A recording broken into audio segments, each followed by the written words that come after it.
I share with you a story of faith from Father Joe Sika.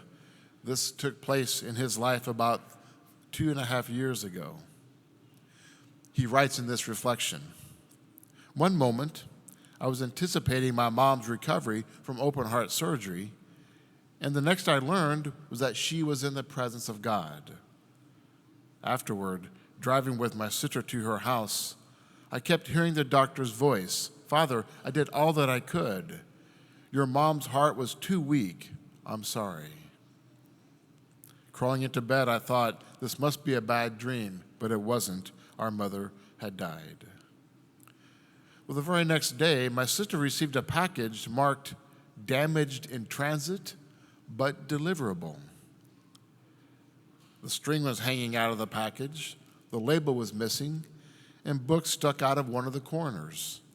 Generally, I wouldn't have given it a second thought, but the damaged label, and the day it arrived, on the day my heart was broken. That package connected to my hurt. And Jesus knew that I needed something to remind me that there are things in life that I cannot do anything about. In essence, Jesus is saying, I know that you've been damaged in transit, but don't stop there. Read the rest. Still deliverable. We journey at our own paces from being damaged to being deliverable. Our journeys will be easier if we remain open to the things that connect us to our hurt. For Father Joe, it was that package label that he received. It could be a movie, such as the movie Life or something like it, which reminds us that time and people are very precious. It may be a sermon that we've heard through the years, urging us to turn our hurt over to God. Or it may be Celine Dion's song, "My Heart Will Go On." So refuse to let life's tragedies define you or destroy you. By which reminders will your journey be defined? So keep in mind, speaking of reminders, a few of those in Jesus' journey in the gospel today. Jesus hears that Lazarus is sick and has died, and he decided to leave the safety of the far side of the Jordan to go back into Judea, a place of great danger for him. Why would he do this? Why undertake this perilous mission for Lazarus? In the first instance for him, but also for you and for me and for all of humanity as well.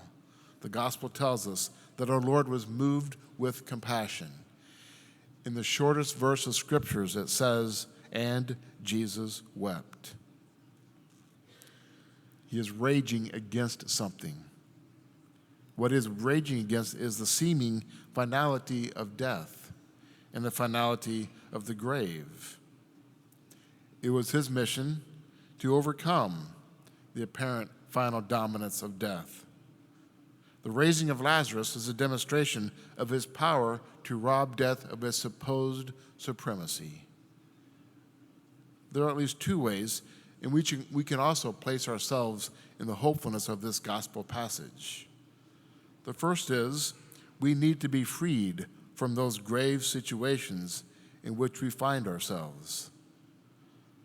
Those situations and experiences with death in us, which are often brought about by others, by other factors beyond our control.